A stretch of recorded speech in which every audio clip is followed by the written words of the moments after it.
Waiting Oh, on boy. Timbo. Well, it's Thursday night, and you know what that means. Actually, it means a number of things. But as far as this platform goes, we look at who will create a moment and take the ultimate in risk to do it as this Sunday starts the 2022 pay-per-view season of All Elite Wrestling. So we are here to discuss AEW Revolution. And so it begins.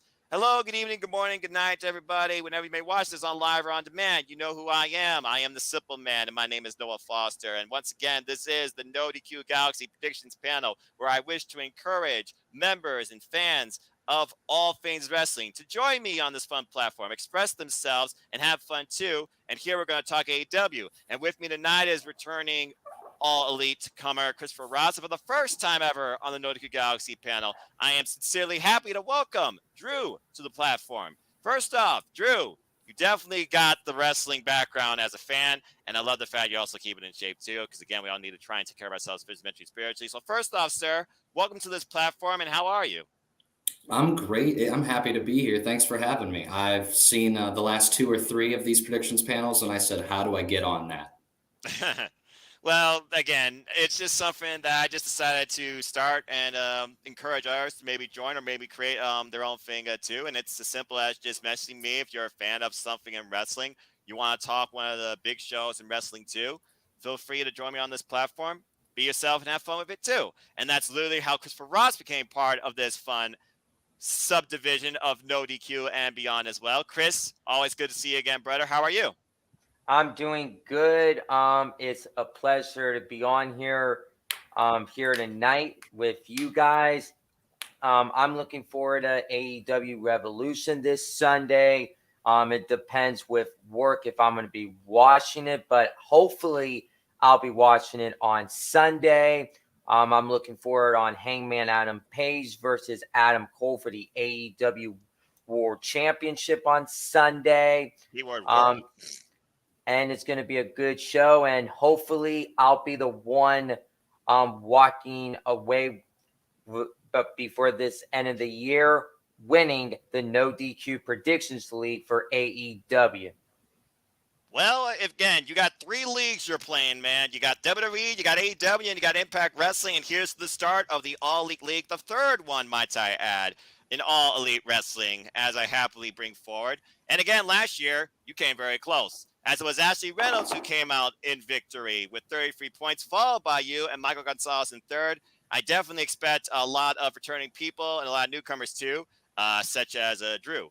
With that being said, let's go ahead and get right into it. Again, folks, tonight is about AEW Revolution. You can buy this for pay-per-view off the Bleacher Report app for $50. International fans can buy it on the Fight TV app as well. And it emanates Sunday, March 6th, 8 p.m. Eastern Standard Time with a 7 p.m. buy-in, free to the public on YouTube as well. So if you haven't checked out Elite Wrestling, I suggest you at least try and check out that. And again, you can join the fun. Your opinions matter too. Come join the All Elite League. Link will be in the description down below, as well as across this banner. So again, come have some fun and let yourself be heard in your thoughts on All Elite Wrestling. With that being said, gentlemen, let's get right into it. So we have a total of 11 matches here officially now known. One still not fully set up. I think we know to a pretty good degree what the last thing might be.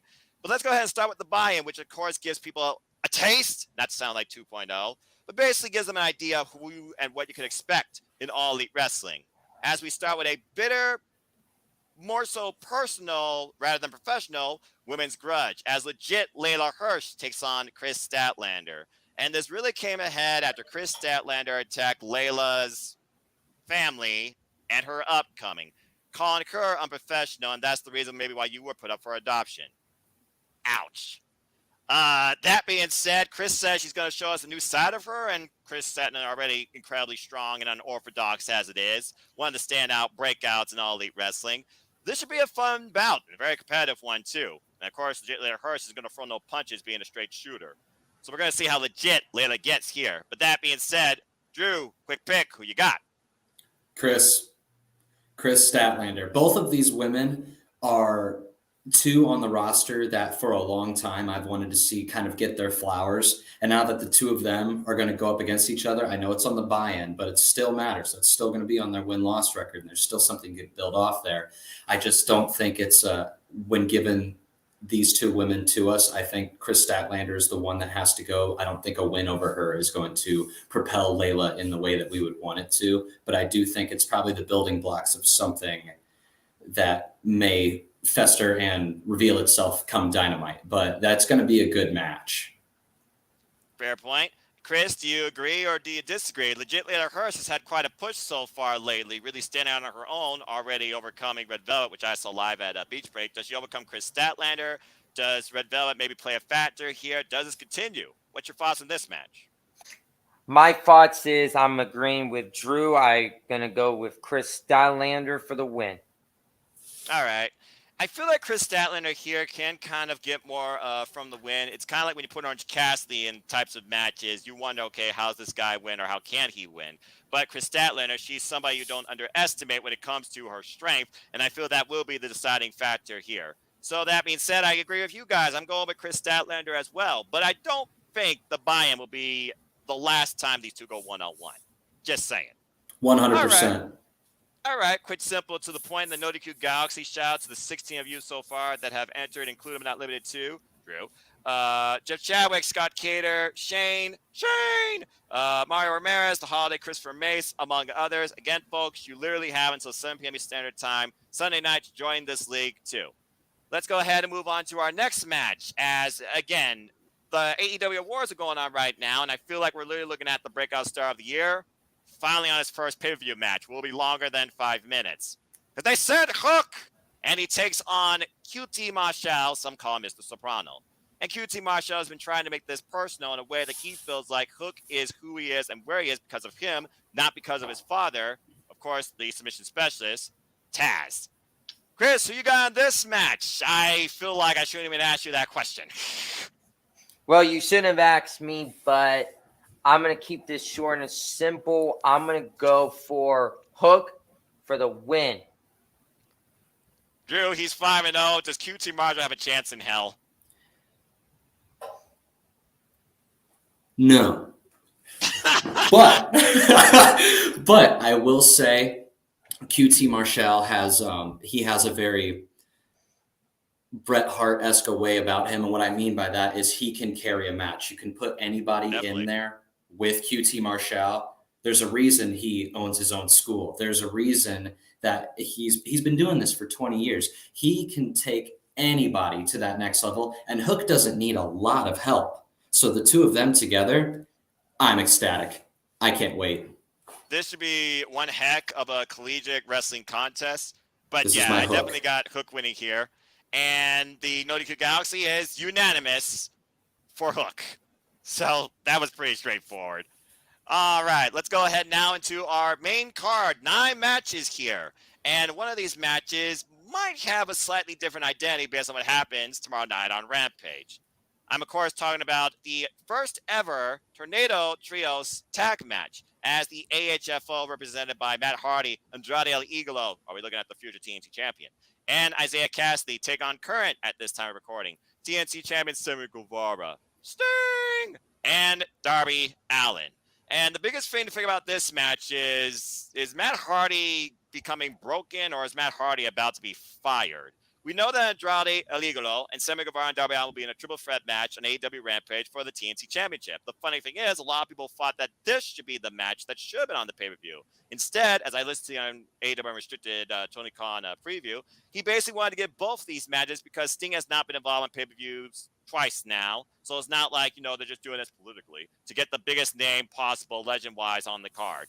And he wanted to give this triple threat TNT Championship match live. So he's giving it to us live as AEW Rampage is live tomorrow. But that being said, regardless whether or not somehow we get a new TNT champion, we're not predicting that. I feel like there's this narrative going on with the AHFO called Hostile Takeover, and it starts with them losing here. I have Sting and company winning. Drew, your thoughts? Sting and company winning certainly would open up something amazing for Andrade to. I like that term, hostile takeover. I'm gonna give it to Andrade and his team, I believe they might walk away. I just feel like the road ahead, if we give it to Sting and Darby and that team, might just be a little too predictable. And Tony Khan is really good at not being predictable. So this is one of my out of left field. I won't call it an upset. Matt Hardy's been doing this for 25 years. I'm not going to call it an upset if he wins. Don't call it an upset. Don't call it a comeback. Right. I think, but I think it's coming. I think it's going Hardy family office. All right, I appreciate that. Bold. Chris, do you agree or disagree? Again, it's Sting. I'm just saying. Well, my thoughts is I'm going to keep this short and simple. I'm going for Sting, Darby Allin, and Sammy Guevara to pick up the win here. And my initial thoughts is that the Andrade Hardy family office is going to end because Matt Hardy is going to be leaving the group to possibly – I feel after Sunday they could write Matt Hardy off of television for maybe a couple of weeks or months, or I don't know how long they would do it. And then you could bring in Jeff Hardy and have the Hardy Boys finally reunite with one another, but this time in AEW. Again, he did say he wants to finish it out with his brother in AEW, and we also know that the Hardy Boys will be coming together on the independent scene in matches coming up. So, again, I don't think a Hardy Boys reunion in AEW is something to roll out, and I think it is something to be coming. You've seen the mannerisms of Matt Hardy, from broken to walking out of the audience to extreme. It's coming, and that's why, I believe that Sting and Darby are going to win here, and Andrade's finally going to fire Matt Hardy and turn this Andrade Hardy family office to the Andrade family office. He's already starting to be more of a mentor to Isaiah Cassidy, a private party, than Matt Hardy is right now, and he's already given Isaiah Cassidy a win. So, just saying. The HFO, regardless of what happens in the match going forward, the HFO is really due for a hard reset. I understand what the initial goal was, but I can't say that the Butcher and the Blade have prospered under Matt Hardy. I can't say that Private Party has prospered under Matt Hardy. The Bunny, maybe. She might be the only one coming out on the other side who might have gotten a really good rub from this group. But I just think... Yeah, I just think it's time for a good hard reset, and Andrade might be the person to do it. And honestly, trimming the fat, not making it such a huge stable, losing some of those, letting some of these tag teams really go back and focus on, the title picture, the tag team division picture. It might really help. Because I think, AEW does a lot of things right. I think this is just one group or stable that didn't quite hit the mark. Yeah, and again, you got a combination of 3 tag teams in it too, so it is a bit of an overkill. So that being said, all right, so we're 2-1. We'll see what happens. Hey, Mark, what up, guys? I'm still awake. Should have been asleep. I can't join, but I will add my fuss. You guys continue as long as I'm up. No problem, man. Appreciate you. And again, shout out to everybody that couldn't be here tonight, but I know their opinions matter. They'll be filling out the predictions as well. So follow everybody in Team ALLELITE. Follow NoDQGalaxy. Make a friend, a fellow wrestling fan like you too. And also, Drew, glad to see Drew on his first NoDQ podcast. Can't wait for Revolution. There you go. And we're all in the same boat with that. Appreciate you, brother.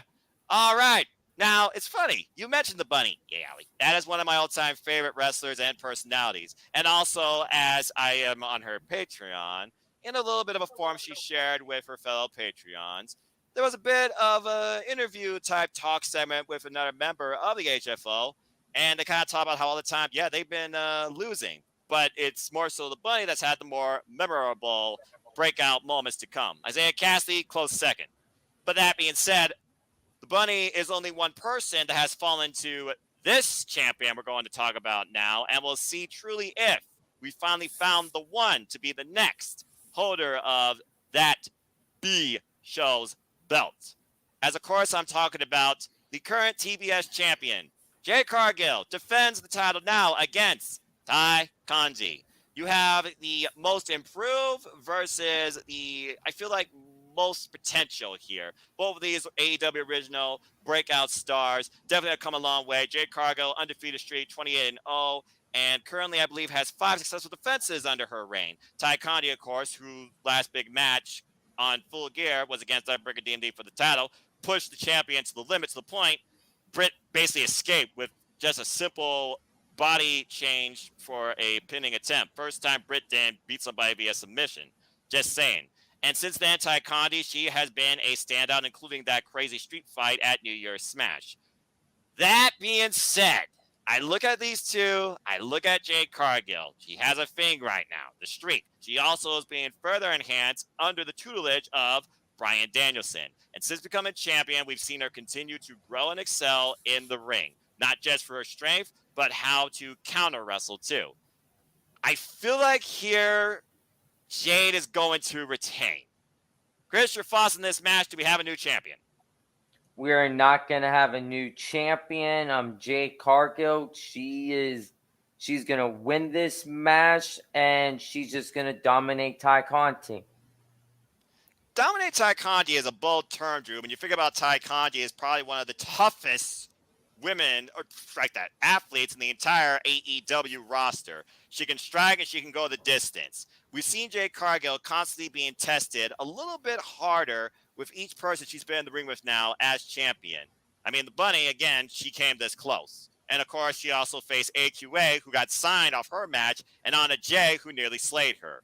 Ty Conti, I think, is going to give Jade Cargill her longest and toughest match to date, but is that enough to make Ty Conti the second TBS champion?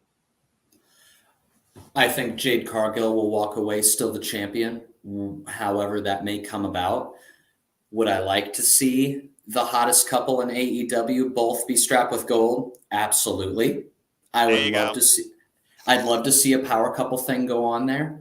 I have the most respect for Tay Conti out of almost anybody on that roster. I know how hard it is to attain a blue belt, much less a black belt. So she is way up there for me. But at this point with Jade Cargill, what's keeping me in front of my screen isn't her in-ring prowess. It's not there. I'm not anybody who watches Botchamania on the regular, but I know she is a regular feature. That being said, the only thing keeping me in front of my screen with her is 28-0. The streak. It's a streak thing at this point. I'm not super excited to see the Jade Cargill match. I'm excited to see if we're getting to 30, if we're going to get to 35, and so on. Jade Cargill's walking away the champion. That's happening. But I want something more than just the streak. What's up, Tim? Tim's getting his stuff right here, folks. Please welcome Tim Tobin of Pro Wrestling Junkies, also a member of NoDQGalaxy. Tim, you good, man? I think he's still trying to figure out his mic. Can you hear us? Can you hear us? Just freaking Verizon commercial. All right, Tim, keep working on it as soon as you can. Speak to us. But yeah, Drew, you make a because I can't hear him because I just hear a bunch of muffled stuff. He's working on it. Technical difficulties, folks. What are you gonna do? We'll see what happens. Again, sometimes people they go in the first time. It's been a while. They try and figure out stuff. Sometimes technical difficulty is the hardest part. But anyway, Drew, yeah, you bring a compelling point because right now, yeah, the biggest thing for Jay right now is definitely her streak, and yes, she is still very green. Now her hair is green too. I don't watch a lot of anime, but I know now she's channeling a anime character with the green and the gold. Just saying, I kind of like that. That being said, though, yeah, Ty Conti very disciplined in many mixed arts, including Muay Thai, Judo. She is a black belt, like you said. She is a blue belt, but she's also has become an incredible in-ring worker and pro wrestler. And again, right now, she's going to work Jade. Period. But I do think for now, Jade is at least going to hit 30. It's going to take, I feel like, something big within AEW to take this title off her. I don't necessarily see it being a newcomer. And I still think to this day, one of the toughest rivals to Jade since being part of AEW is Red Velvet. And she is actually one of the ones I think that could be the next TBS champion. But again, that's just me thinking ahead. Because so far, Red Velvet has not faced Jade for this title. But I digress. All right, good stuff on that. And kudos to them putting the TBS Championship for the first time on pay-per-view. And Jade, have a great first time pay-per-view match. No pressure. Let's Is go this ahead. her first? Is this her first match on a pay-per-view card? That is correct. Again, Ooh. see how AEW is trying to take a chance, build new stars. And now they're putting their newest title for the first time on pay-per-view. So kudos to AEW. Chris, you have a thought?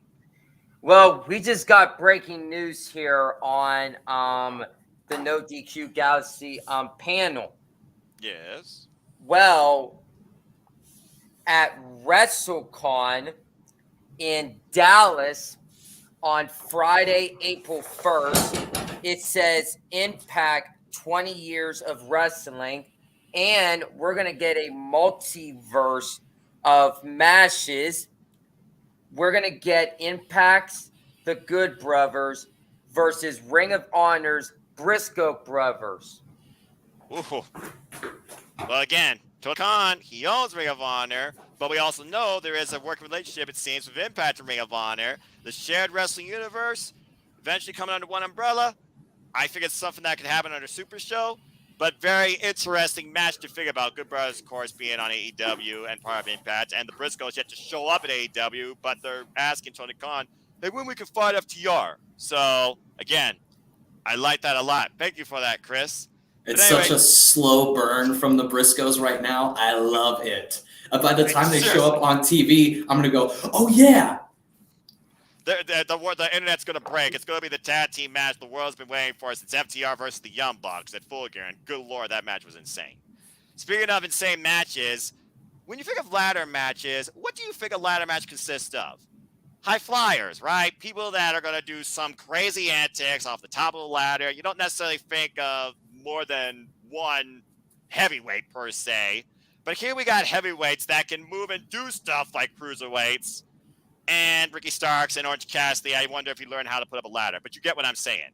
Because the next match we're going to talk about is the Face of the Revolution TNT Championship qualifying ladder match, as I still can't believe what I'm looking at.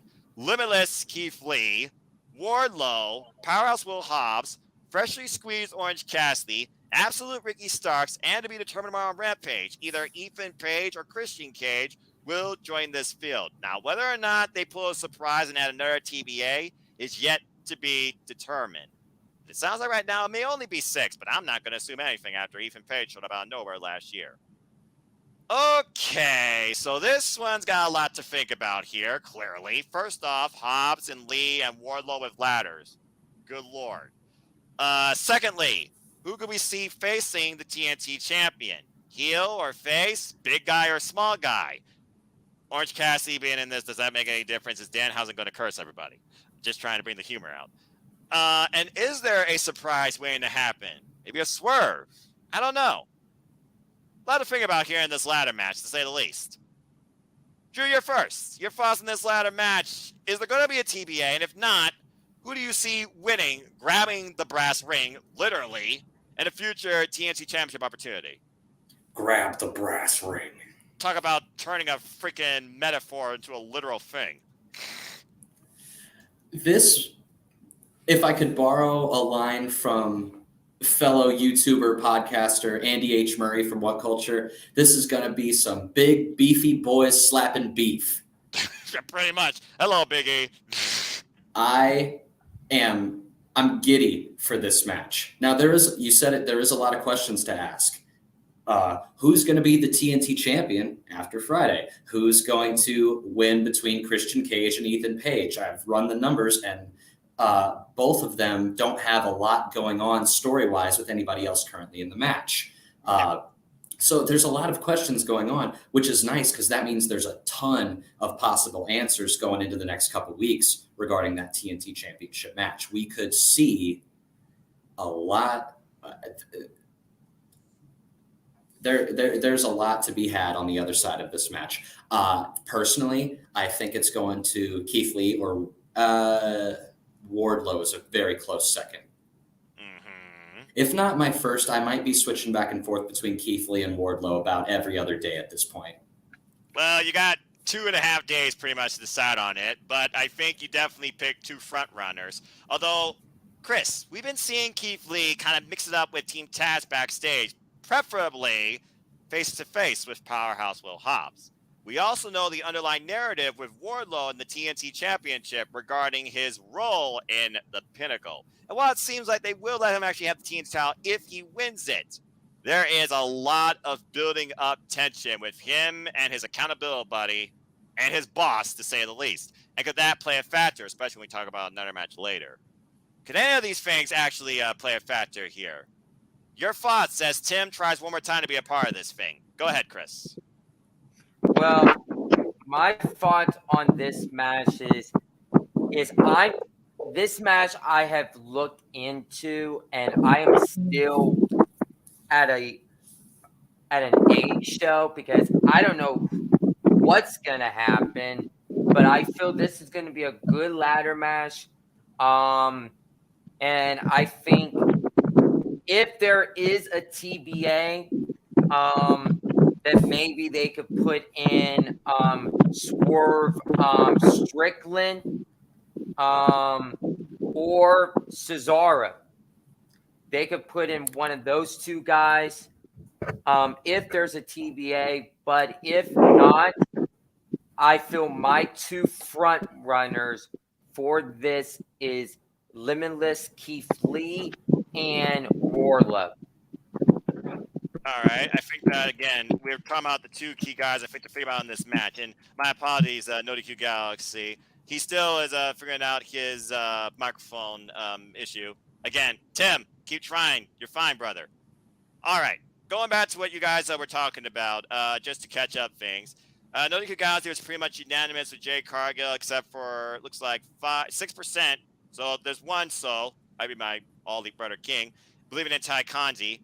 And as far as the AHFO and the Tornado Tag, most people pretty much are with Sammy and company. This match, though, yeah, they are all over the board. But the majority do agree with Wardlow, and the second, ironically, is Keith Lee. All right, Tim, we're going to try one more time. Tim, can you hear us? Yes, yeah, I can hear you. You're good. Okay, and I can hear you. All right, good deal. We got it figured out. All right, Tim, you're finally part of the forum. Let's go ahead and get your thoughts on this ladder match. And good to see you, my friend. Been a while.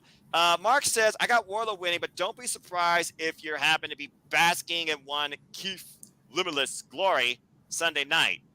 Tim, do you agree with either of those predictions? I agree. I think I can see Christian Cage. If Christian Cage wins tomorrow night against Ethan Page, I think he could win the ladder match. Well, he is a ladder specialist. We all know about Edge and Christian. We all know about their history with TLC. We also know that he is an opportunist to a degree. Maybe he only needs one more match. Is he looking for one more match, it seems, right now while mentoring the tag team champions? So, again, there's a lot to think about. Drew, you got any additional thoughts? I don't want to be pessimistic, but I don't know if it matters who wins tomorrow between Ethan Page and Christian Cage. I don't see either of them winning the match in the first place, which led me to my second. If there is a TBA, or if there is some kind of surprise, we'll call it a joker, it'd be on brand. I think it's going to be an ROH guy.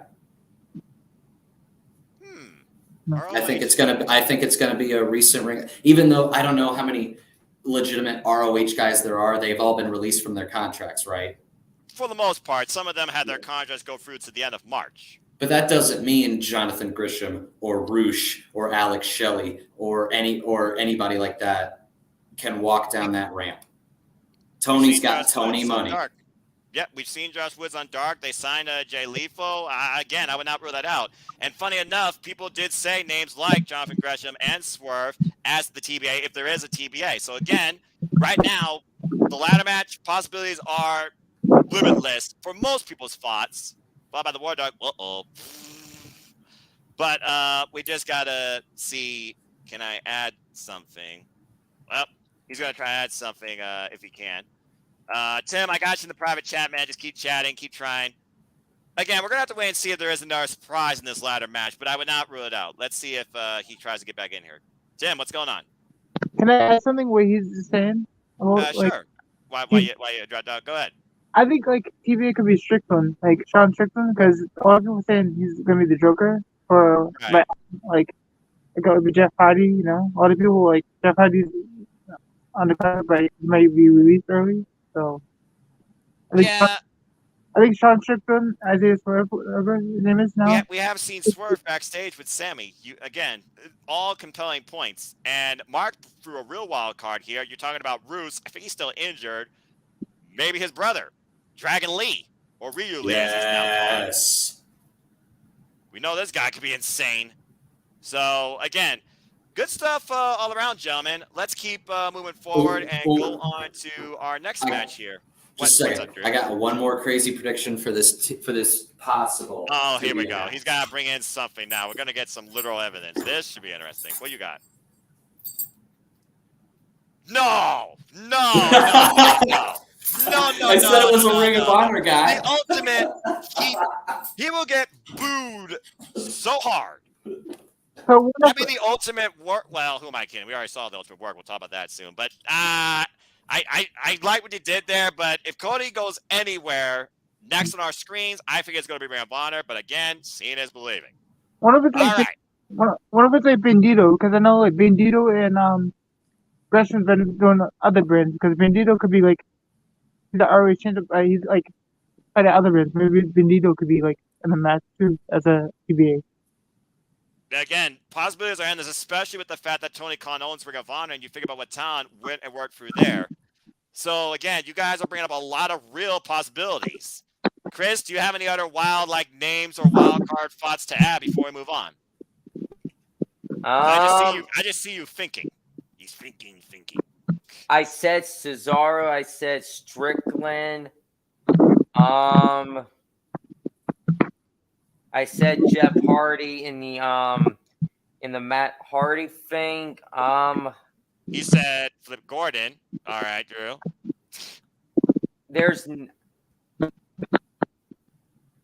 Let's get on to the next match, and if I come to it, then I'll let you know. Oh, I'm sure we'll have open discussion and continue discussion about this too. Poor Tim, he must be having battery issues. Or network connectivity. That's why I always use laptop with hardwire. Just for you guys that don't know, I've been a tech for 10 years. Let's go ahead and move on to our next match then. All right. Let's talk about this match. Triple Threat AEW World Tag Team Championship match. As the current champs, Jurassic Express, Jungle Boy, and Luchasaurus defend against Red Dragon and the Young Bucks. Red Dragon winning the Tag Team Battle Royale, and the Young Bucks winning the Casino Tag Team Battle Royale. And while I still feel like there is some subtle tension in the Elite, it seemed like they were kind of able to mend a little bit of that this past Wednesday. But when it comes to gold, will that all matter in the first place? Tim, before you give out again with either connectivity or your mic, give me your thoughts towards this tag title match. Do we got new tag champs? I don't think so, you know? All right. I think Luchasaurus and Jungle Boy deserve the state champs. Yeah, I think if I could see the losing chance, I think it'd be like or the Casino when they do like the men's Casino, you know, with the different suits and stuff. Right.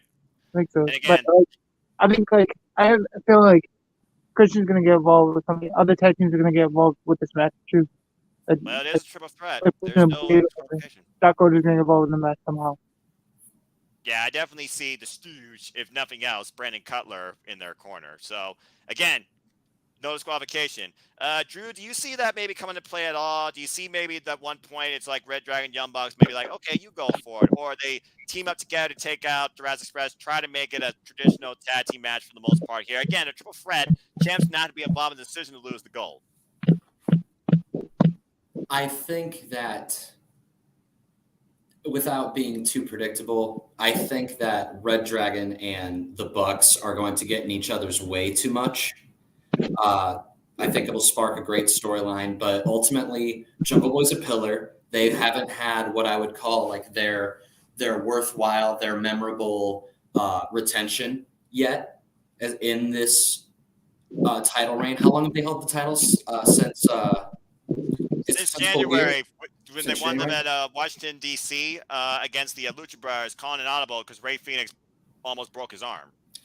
When he flamingoed his arm, I remember that.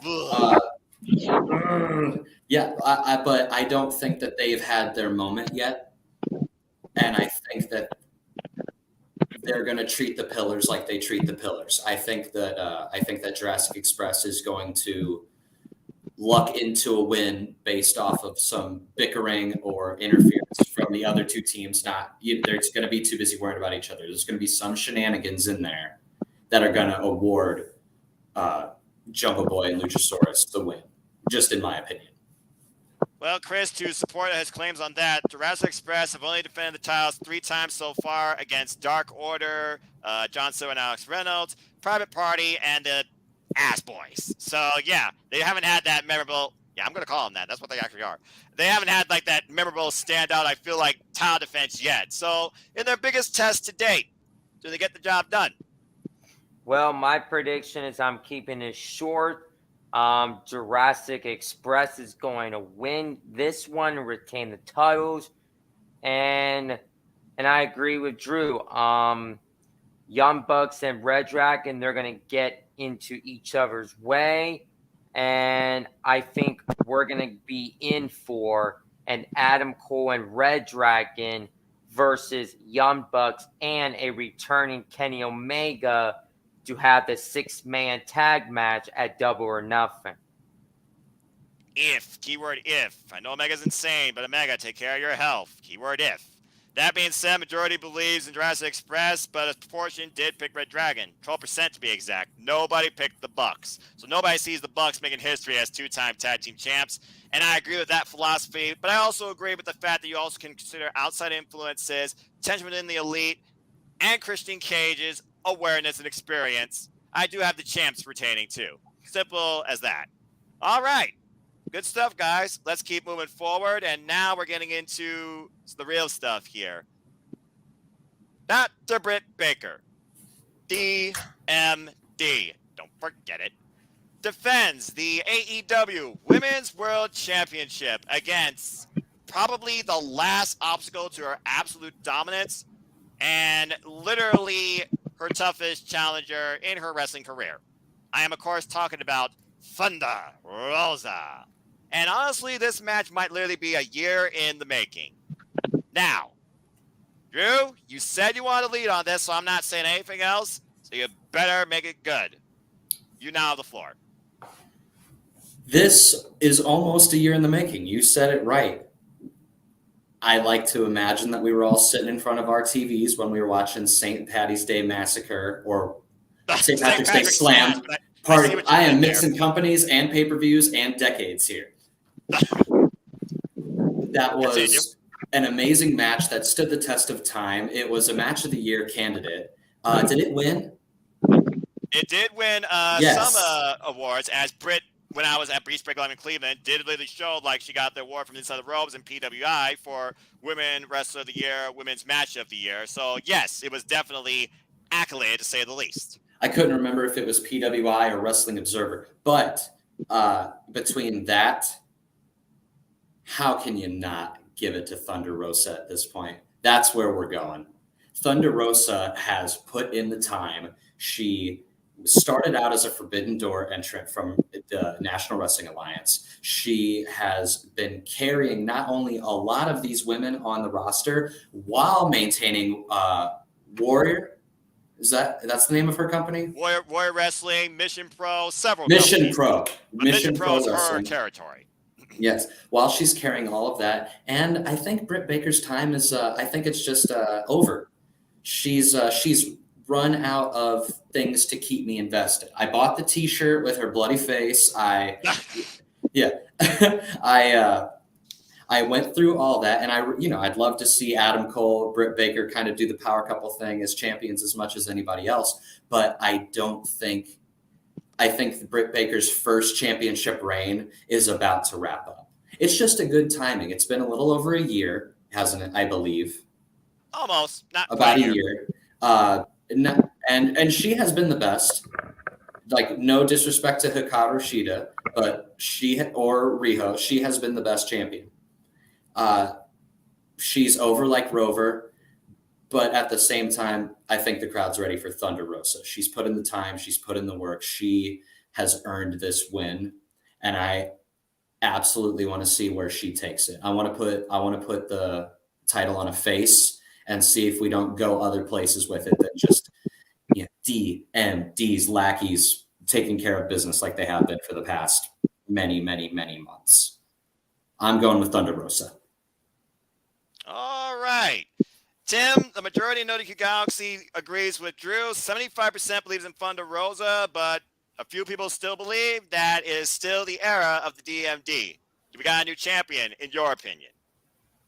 I think it's Thunder Rosa too, my opinion, because I think like Drew said, she's the face of women's wrestling, the face of AEW. She started from NWA against Serena Deeb for the title and lost the title to Deeb. Right. And she's the face. She had good matches with Abaddon and other people, so like I think she's gonna win. But if she wins the title, I think her first opponent should be Mercedes Martinez, her wonderful partner. So like solve this rivalry between them. Interesting idea, considering Mercedes was brought in to take out Thunder. And again, enemy of the enemy is my friend, or you didn't pay me, business arrangement fall flat. Chris, Breaker DMD has currently successfully defended this title against Nyla Rose, Red Velvet, Chris Statlander, Ruby Soho, Ty Conti, and most recently, Rico. Taking it off Sheeta last year at Double or Nothing in Jacksonville, Florida. She entered in this Wednesday as champion in Jacksonville, Florida at Daly's Place. And Thunder Rosa got the pin on her during that tag team match. Now, you're a fan of WWE, just like all of us, and we all know if you're trying to put together WWE's booking strategy, usually the person going into the pay-per-view match with momentum is likely to lose. But again, to everyone else's point, who else do you put up against Breaker DMD if she retains? So, Chris, simply put, is Thunder Rosa the next AEW Women's World Champion this Sunday? This match is going to be entertaining.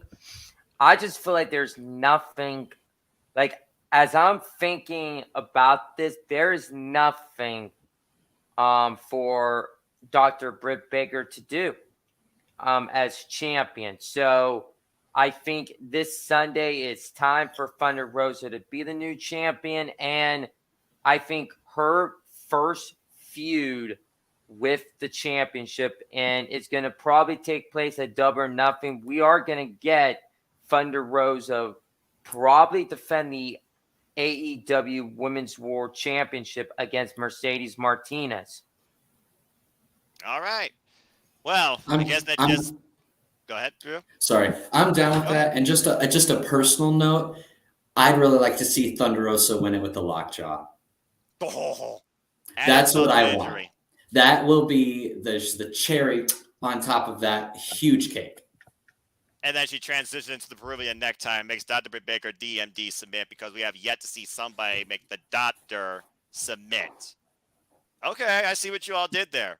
Well, again, not bad for two women where literally Thunder Rosa has 7 years pro wrestling experience and Dr. Breaker DMD has 6 years pro wrestling experience. These two have literally carried this division, with Thunder Rosa definitely being a driving force for women's pro wrestling in general. I do agree with all of you at this point. I think it's finally time for Thunder Rosa to take her place as the face of AEW's division as champion. But Dr. Breaker DMD will always be that one standout pillar for the women of AEW and a standout for all time in AEW. She's going to be a main part of AEW, no doubt, going forward. And even with speculation of her one day maybe colliding with, I don't know, a Virtuosa per se. I do feel like right now it's time for a change in the guard in the women's division. I do have Thunder Rosa winning too.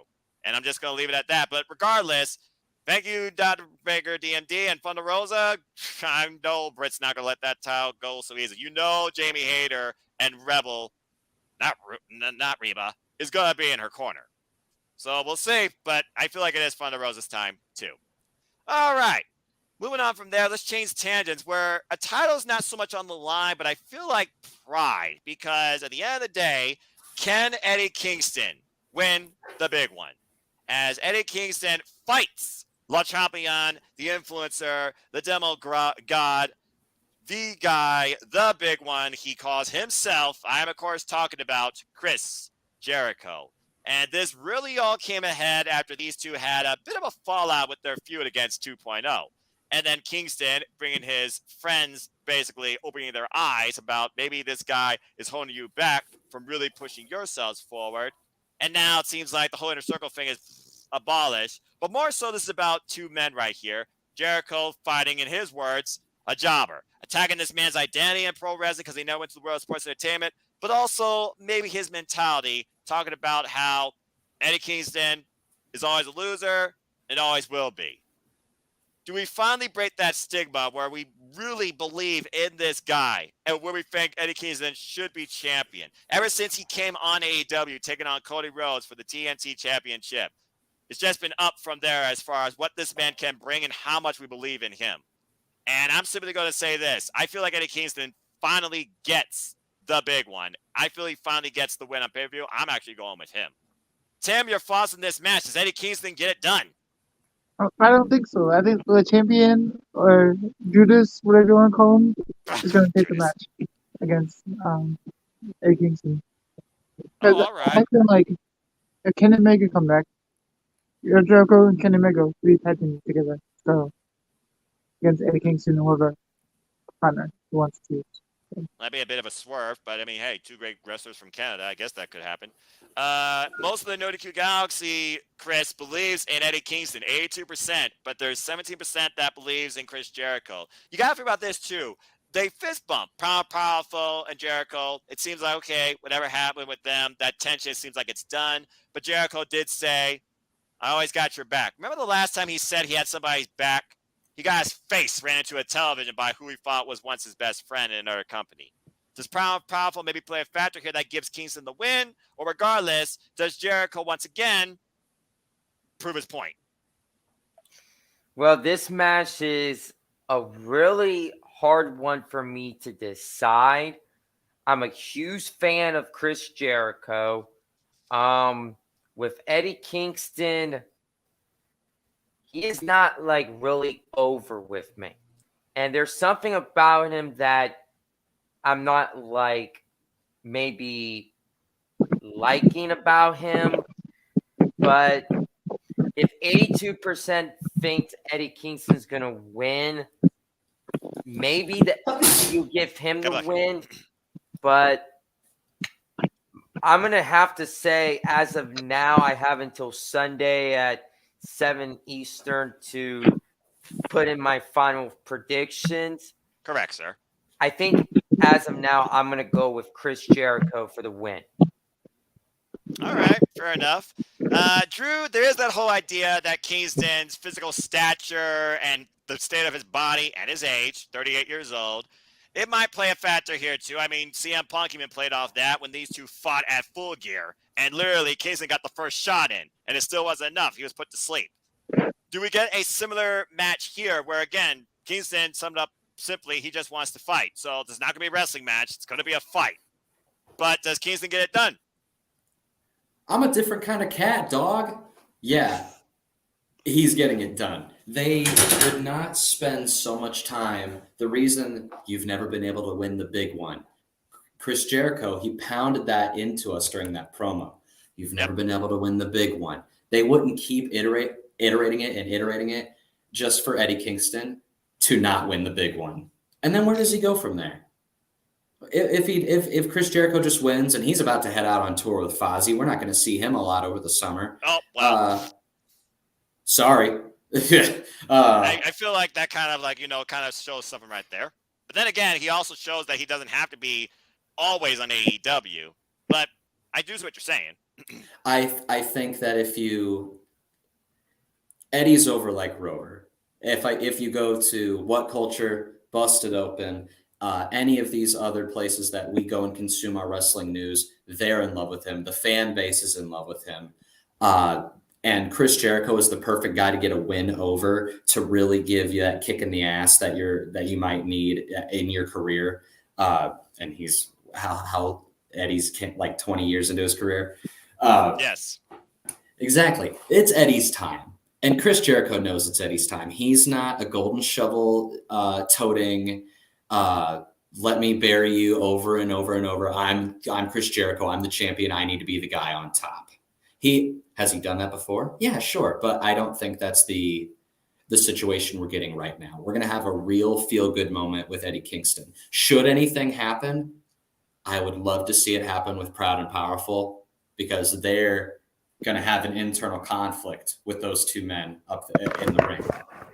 So I'd like to see them come into play at some time during this, but I'm giving it to Eddie Kingston overall. All right, there you go. And again, yeah, I mean, he came into the company, lost in the Teams Championship. He tried for the tag titles with John Moxley, lost on that. He faced John Moxley at the AEW World Championship, lost it on that. He faced CM Punk at Full Gear, lost on that. And he always has this proverbial chip on his shoulder that these people do look at him as a failure, as a loser. You can't be a top guy, etc. So it's almost like what Jericho says. Kingston, he kind of tells himself that, but he doesn't believe that necessarily. But Jericho keeps trying to drive the idea that, yeah, you do believe in yourself, that you're a loser. So I feel, yeah, Eddie Kingston's out to prove once for all what he believes himself as is not what Jericho tried to truly push himself to be. So I like the fact that we're split here, guys, but we'll see what happens. But yeah, I'm definitely with Eddie Kingston. He's just a down-to-earth pro wrestling guy. Tim's got a question. What's up, Tim? So do you think like Jake Hager is gonna get involved in this match? Possibly. I mean, he was involved in their tag match with Proud and Powerful. I would not count that out. Chris, you got a thought? I'm changing my pick now. Okay, now who's the influencer here on this panel? Drew. Well done, Drew. All right, so Tim, you're officially on one out for now. Yeah, Okay. happen. Yeah, miracles do happen. Well, Miracles do happen. I'm about to say, this miracle right now is 3 against 1 in our favor. So, Tim, your miracle would be probably a tragedy. Everybody thought the Rams were going to lose against the Bengals. What happened? The Rams won. So. Fair enough. Look, he said his point. Fair enough. That's all I got to say about that. All right. Now we're in for, when I look at this pay-per-view, I feel like there's like 3 matches here that technically are your main event. And the biggest one out of them doesn't even feel like the World Championship to me. But if I have to tie it with something, it's going to be this. As John Moxley goes one-on-one for the first time ever in AEW against the American Dragon, Bryan Danielson. Holy hell, the violent clash of the ages is before us. To give you guys a little bit of retrospective on this, Bryan Danielson and John Moxley have faced each other on only 3 other separate singles occasions in their careers. The very first time was back in 2007 at a promotion called MPW, and it was a 20-minute draw by ref decision. Another time was HWA in 2010, and it was a nice 10-minute clash. I might have actually mixed up those two. Apologies if I did. And the most recent clash was actually in Dragon Gate, and it went for 15 minutes. This was all brought together when we first found these two in the same company that you thought, okay, what if? What if? And I'm sure I wasn't the only one that thought of what if. But then Bryan Danielson comes with this idea that don't fight against me, fight with me. And let's create and guide the future of AEW and professional wrestling. But John Moxley, a renewed spirit of his demons, free. He does not roll with anybody until they bleed with him first. We can expect blood. We can expect violence. We can expect a match of the year candidate here for sure. Now, that being said, Drew, you're first. Does John Moxley finally slay the American Dragon? I have no clue. I have no pick. I have 0 pick for this match. I have no idea how it could start. I have no idea how it could finish. I have no idea why this thing on my screen is getting in my way right now. I don't know that. It is just one of those matches that I wanted to see it. I didn't know I wanted to see it until it came out of somebody's mouth. And I really do. At the end of this match, on the other side of this match, the two of them are in a tag team, right? Maybe. Regardless of who wins or not. You just said bleed with him. You didn't say beat him. Correct. And this is what they both want, and this is a contingency plan. Like, yeah, but fight me first. So it's such a civil understanding between two wrestlers. I'm not fighting you because I don't like you. I'm fighting you because I want to fight along with you. It's an interesting concept. And so I'm 20-minute draw. It's 60 minutes, dude. Then I have no clue. Is it 60? Yeah, this match not a will chance. be to one Wow. fall with a 60-minute time limit. Dang. And I just must have saying, not caught that. Bryan Danielson has gone to a 60-minute draw before. And a 30-minute draw, might I add, against two of AEW's all-time greats. If it's going to be that long, I know generally you don't put stuff right in the front of the card that's going to be that long because you don't want people to be so gassed going into the second match. Yes. But traditionally, when they have a match that goes that long, they either put it at the very beginning or the very end. For time's sake, I assume. So this match might very well, surprisingly, end up opening the pay-per-view. Maybe. I know that sounds like a slight, but it's not. It's a 60-minute match, and you need to get it out of the way to make time for the rest of your card. But yeah, to answer your question, Wow, you're actually indifferent. That's unbelievable. I mean, to be fair, no, I'm messing with you. Okay, I love that. More so not a prediction, but more so just an analysis. And I feel like these two gentlemen, they might be in a similar boat with you because this is actually one of the most polarizing matches on the entire forum, almost 50-50 to a degree. And that being said, again, simply put, you want to roll together? Bleed with me first. He basically reversed the question. It's up to you, Bryan Danielson. He accepted the match. We'll see what happens afterwards, but more so, right now we're just trying to see what will the result be from this. At Full Gear was MJF and Darby Allin that opened up the show, and they went for 23 minutes. And AEW pay-per-views usually go for 4 hours total. So that being said, Tim, do you actually have a decision in this match or anything to add? I think my decision is Daniel Bryan to win because after this, John Moxley is going to go to GCW to fight AJ Gray as from break. So Right. I think Daniel Bryan deserves a he's from ROH, so maybe ROH will get involved with this match too. So one of his partners, like Christopher Daniels, because he had a match with Christopher Daniels at Dynamite yesterday. Yeah, So maybe call Christopher back Daniels to will be Ray Bob's that very side first. for Daniel Bryan in this match. So I think I'll go with the Dragon for this match. All right. All right, American Dragon. Okay, Chris, you said you wanted to be last on this, so I'm sure your mind has just been buzzing all day to think about this, talk about it, and even maybe pick a pick.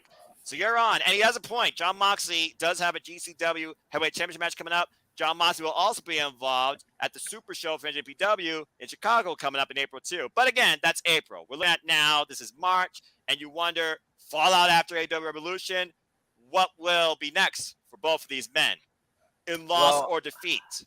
Chris, you're on. Good luck. Well, I've been torn about this all couple of weeks when they announced this, that it was going to be John Moxley and Bryan Danielson. I love these two guys half to death. I've been a fan of John Moxley and Bryan Danielson.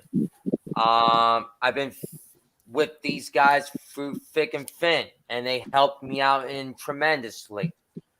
And I feel in a way with Bryan Danielson's vision of leading the charge and building up new stars, building up new talent, guiding them and helping them out. I think we're going to get that new vision, the vision Bryan Danielson wants with John Moxley. And I think maybe John Moxley and Bryan Danielson could go after the AEW World Tag Team Championships. I could see that happening. And how's this vision going to come about is if Bryan Danielson picks up the win, then maybe Bryan Danielson says, can you accept my offer and we could get this ball rolling? Or what I've been hearing, John Moxley, he hasn't defeated Bryan Danielson in one-on-one competition before. Correct. And I believe it's going to happen. I'm actually going to go for my hometown boy. I'm from Youngstown, Ohio. I'm going for the Ohio boy. I'm going for John Moxley this Sunday, and it's going to be a wild thing to come on Sunday. All right, so he is officially in with John Moxley, and Tim is with Bryan Danielson, and Drew is indifferent. Well, damn well. Undecided, please. Undecided. You're fickle. You're fickle. But the bottom line is, no matter what, we all win. That being said, darn all of you. Okay. What's your thought? What, Tim? What's your thought about this match? Oh, shoot. Okay, well, here's my thoughts. Bryan Danielson is literally coming to AEW as one of the most prolific professional wrestlers to watch in this industry. Period. 30-minute draw at Upper Ass Stand with Kenny Omega, and 2 absolute match of the year candidates with Heyman and Page. One last year that went to a 60-minute draw, and a 32-minute follow-up, where in the end, the Heyman retained. Since John Moxley's return, he has been on a hot streak, beating All Eagle Ethan Page and Anthony Bowens and Wheeler Yuta in a very game match too, despite Danhausen's curse. John Moxley right now, he is ready to drink blood and take this industry by the balls. He is ready to go all out, no pun intended, in the professional wrestling industry more than ever. But I look at here, how does this affect these 2 men going forward in AEW? When one was literally the former AEW World Champion and the other contested for it twice and lost. Bryan Danielson called out John Moxley as the best AEW World Champion AEW had. He's already ridiculed the current champion and several talents in the South. And then this idea of these 2 guiding the future, maybe becoming future tag team champions. No matter what decision comes out here, I do see that happening. But if I have to figure out what's going to happen now, this is pro wrestling.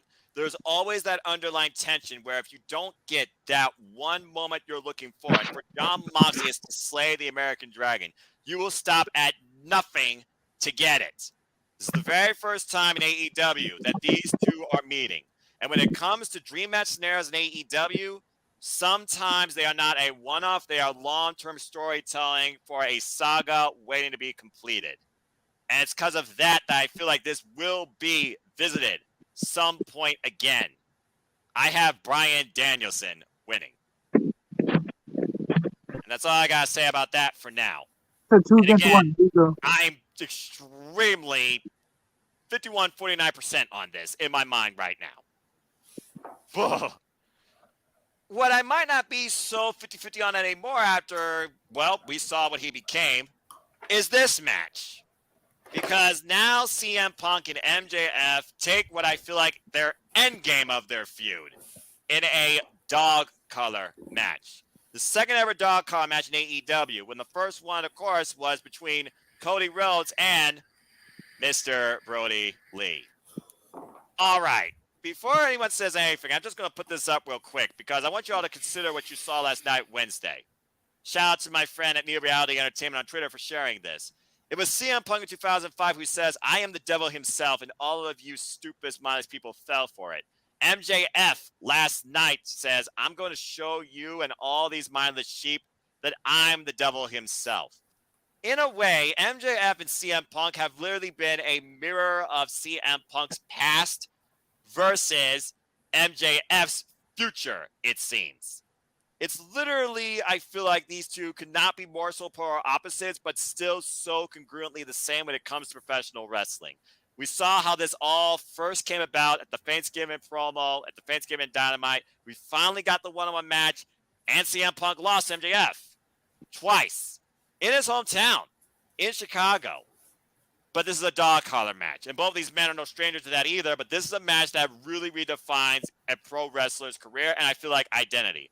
MJF took on All Eagle Ethan Page in AEW, while CM Punk, of course, took on Raven in Ring of Honor. And we saw the last go-home angle was a nearly hanged CM Punk, bloodied to death, it seemed, by MJF. That being said, Tim, is this the end of CM Punk versus MJF? And even if not, who wins here? I don't think it's the end. I think CM Punk win it. Because when I think of the match, it's like Roman Reigns versus Jey Uso with the dog collar match in WWE. Like the same way, best friends together. And I think like Punk and MJF are best friends outside in the real world, outside of wrestling. So like, I think Punk's gonna win this match instead of go to sleep on MJF. Well, go to sleep, but how many times are you going to go to sleep? And because at this point, Chris, MJF literally played CM Punk. He played us all for fools in a promo last week that showed humanizing a villain, it seems. If I could put it in a one-sentence term, by Tranquilo Club, great channel that I follow on YouTube.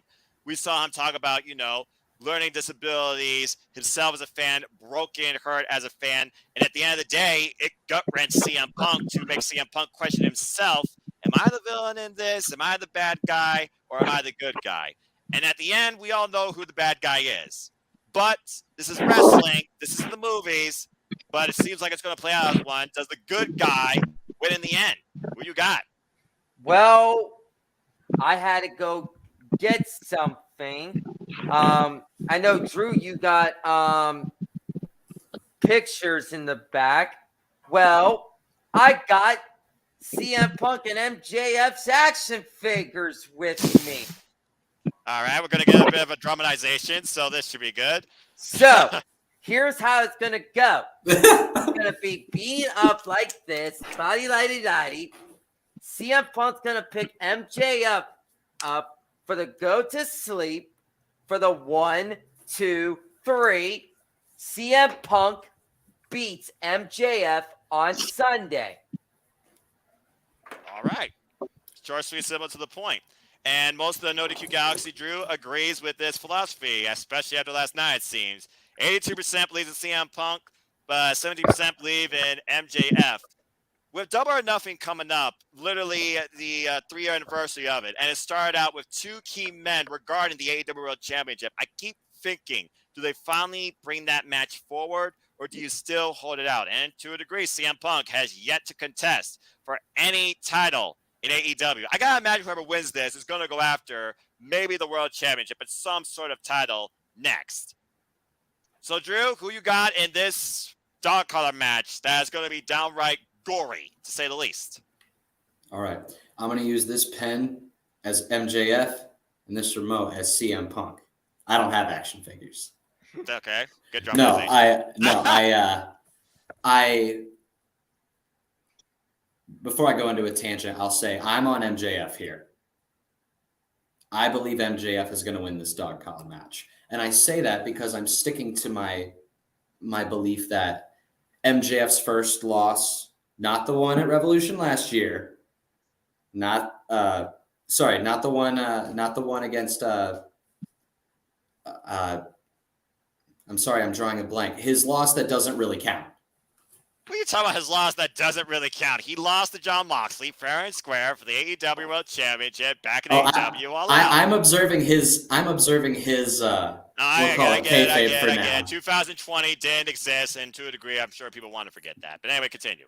I think that the first person to really give MJF a real loss is going to be the person that takes the World Championship off of him. I think he's got so much longer to go as the prodigy that can't be beat but doesn't wrestle a lot. MJF for the past 3 weeks has been crazy. When MJF came out 2 weeks ago and he was at a loss for words, you could tell he was like shaken mentally, physically. He was wrecked.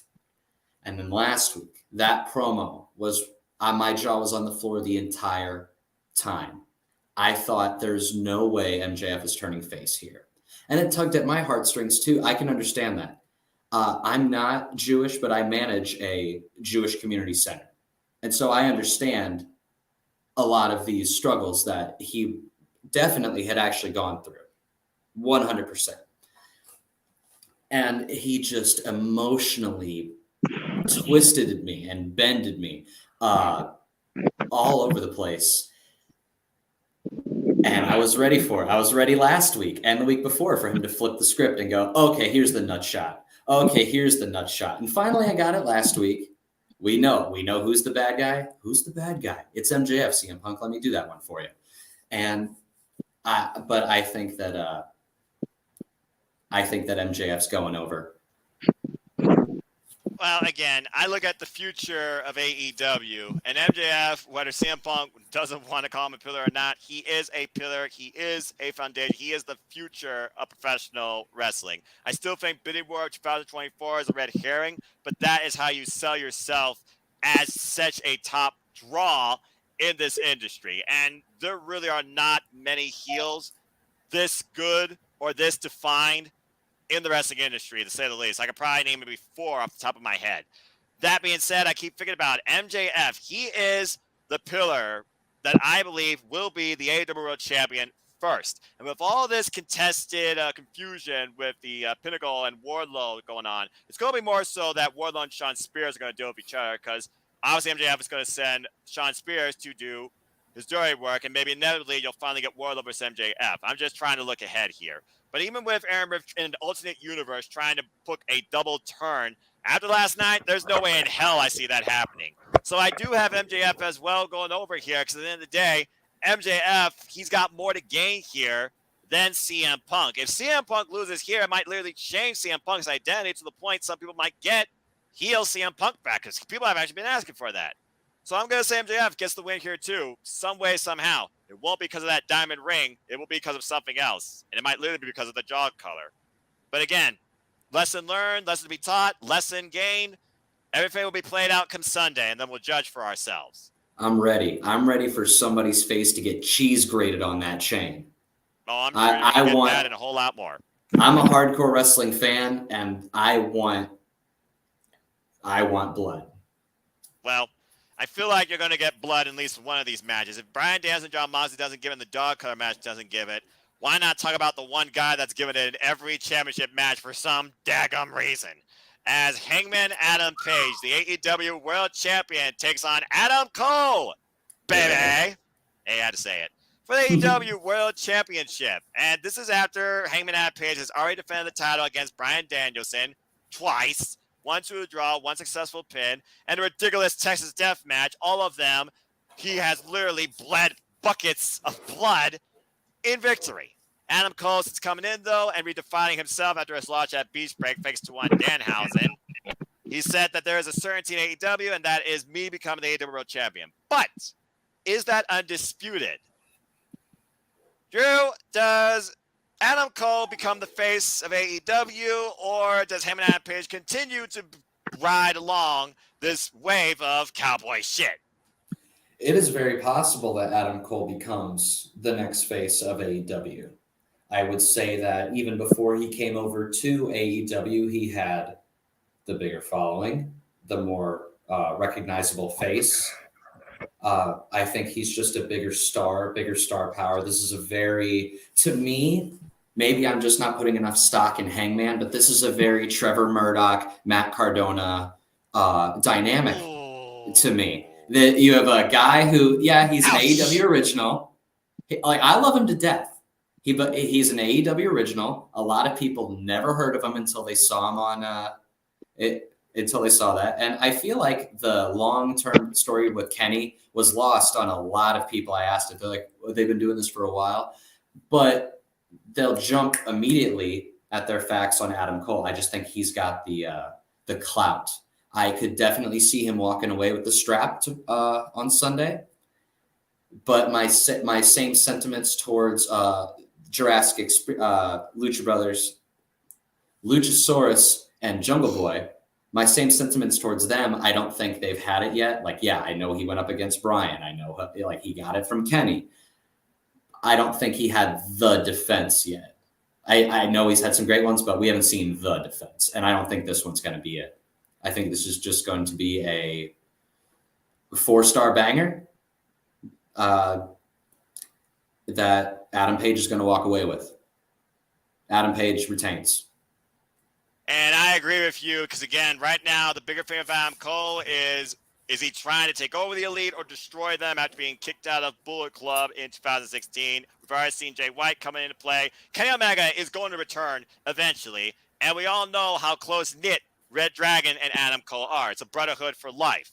That being said, Tim, these two have met each other 2 other occasions in Ring of Honor, and each man has one victory over the other. It's really a battle of the Adams here, where Adam Cole says we're going to see who's the better Adam. So which Adam wins, Adam Cole or Heyman Adam Page? That's the cowboy shit, whatever you want to call him, or Dark Order number. I don't think he has a number. Yeah, Dark Order's Cody or Dark Order number 12 or whatever it is. But I think Page is going, because I think I know Three Dragons with Adam Cole, but I think Young Bucks are with Page, so it's gonna be even out the match. Because Young Bucks might be on Page's side against the match. Yep, they did bury the hatchet back at before Full Gear, as we saw. They let him deliver that buckshot lariat and finally pin Omega. Heyman Adam Page, Chris, of course, he has been the story of AEW since day one, finally ascending to AEW World Championship status, bringing all the emotions, all the betrayals, and finally finding a family of friends within the Dark Order that took a whole different identity after we lost the late, great Brody Lee. And really, that probably changed the whole identity of AEW as far as we know it. That being said, though, not to give any pressure to you, undisputed 100% voting for Heyman Adam Page by the NoDQGalaxy. So which Adam takes the gold at the end of the night? I'm going to keep this short and sweet. I'm going for I'm actually going to go for the Cowboy to ride into town and retain the AEW World Champion. I'm going for Hangman Cowboy Adam Page. And there you have it. And again, guys, like I said, and you basically summed it up perfectly, Drew, I feel the one turning point key defense in the Heyman's title career will be against one person that says he's better than you, and you know it. Whether or not it's this year, whether or not it's All Out, whether or not it's WWE next year, I personally see MJF as the next AEW World Champion. And that's really all I got to say about that. With that being said, gentlemen, that's it. We went for the entire card, so good stuff all around. Drew, I know you're still figuring on one match, so good luck. But it was an extreme pleasure finally having you on this forum. Can't wait to do it again with you too. And again, we do it for all sorts of things wrestling. Anything you want to plug or promote, where can people find and connect with you? You can connect with me in real life, face to face. I don't have a Twitter or Insta. Oh, okay, gotcha. I get it. Social media, all that stuff. I got it. Perfectly said. Tim, great to have you back on the platform, despite those mic technical difficulties. Glad we're able to get them figured out. Always good hearing your perspectives, my friend. Where can people connect and find you? I think for the Sean's leaks, different prediction leaks that Sean does every day. Sean Bullock, yep. AFW, no DQ, Dallas leaks, different leaks, prediction leaks. Also, I'm doing a podcast this weekend with Liam, so we're talking about Revolution. I'll be there doing a podcast with Liam, magician. So, all right, good stuff. Well, keep us posted on anything else you got ahead too, and feel free to share those links in the Galaxy chat. We would like to see them as well. Chris, always a pleasure. Again, good luck this Sunday. You got 2 shows ahead of you because, of course, Impact Wrestling's on Saturday. But as far as connecting with you on all things wrestling and just your personality, where can people find and connect with you? Well, I want to thank you guys for allowing me to come on tonight.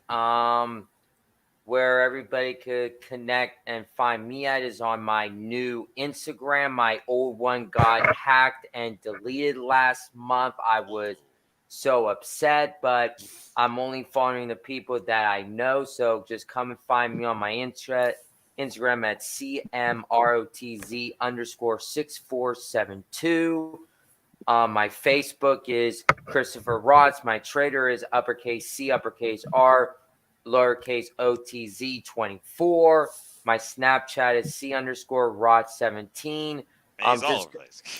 I'm all over the place. Just come and hit me up. I'll be more than welcome to chat with you guys and just be there for one of you guys. And I can't wait to do a predictions video next time. The next time I'll be on is with Noah and probably Mark Griffin. And who knows who else?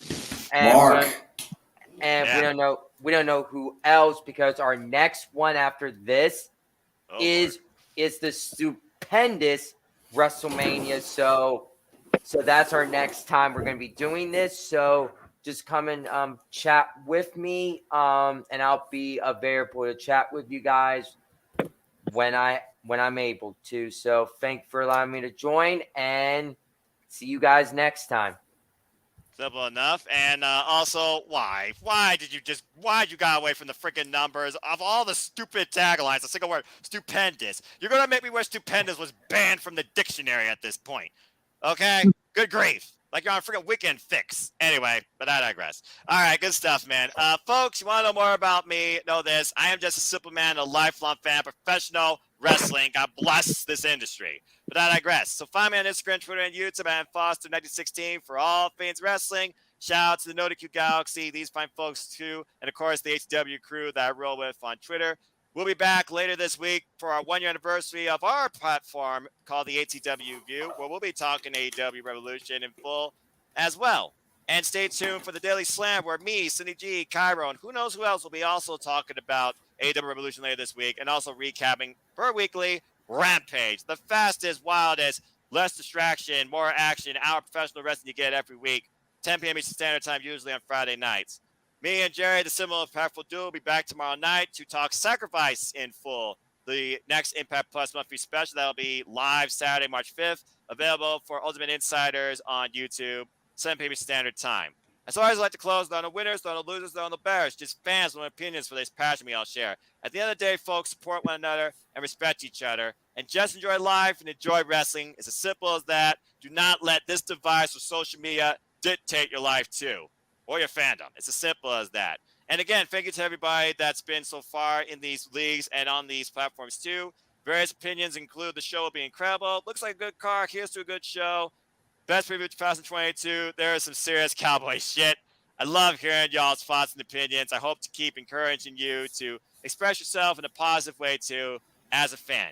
You don't have to be negative or critical or like only one thing. Jeez.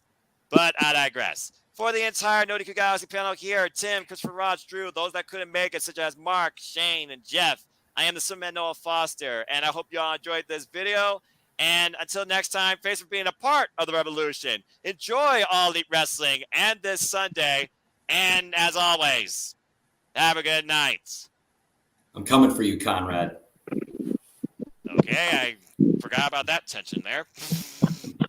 I'm coming for you, Ashley.